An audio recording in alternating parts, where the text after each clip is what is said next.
Chris Garrett doesn't do things halfway. At his Dover, New Hampshire shop, he's created a personal candy land. Do you have any idea how many different candies are in here? I would say about 10,000 different items if I had to guess.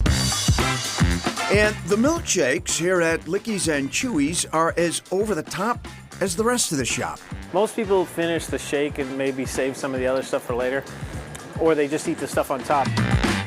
Right? So that Garrett showed us how one of his king shakes gets assembled. So what are the parts here? Well, we've got A lot all of these fun gummies that are all ocean themed, and then we've got what we call seaweed, otherwise known as the sour belts, and some cakes to put on top.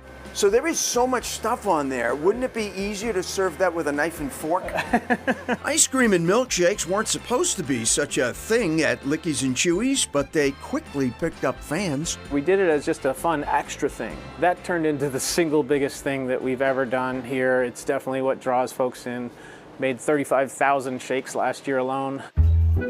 You want a big lollipop? Yeah, this time I do. Sometimes we get frozen bananas. And then you two get ice cream. I get a lollipop. Okay. What'd you get? If the king shakes aren't enough to give you a sugar rush, this 5,000 square foot space offers plenty of other options, from classic treats to questionable ones. The whole experience is a childhood dream come true for Garrett. As a kid, I loved the idea of having 25 cents or $1 and going into a candy store and be able to pick out like 2 or 3 things that I liked.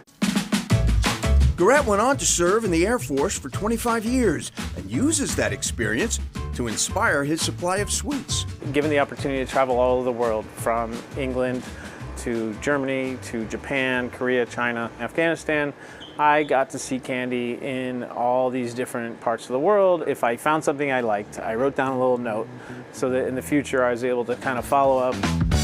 Even the name, Lickies and Chewies, ties back to his service time. It was Christmas time, we were in Afghanistan, and we had a bunch of candy and cookies that had been sent in care packages from family overseas. And a buddy of mine was sitting there and he goes, "Man, that's a lot of Lickies and Chewies." And of course, I'm just like, "A lot of what?" He's like, "Yeah, it's an old military term."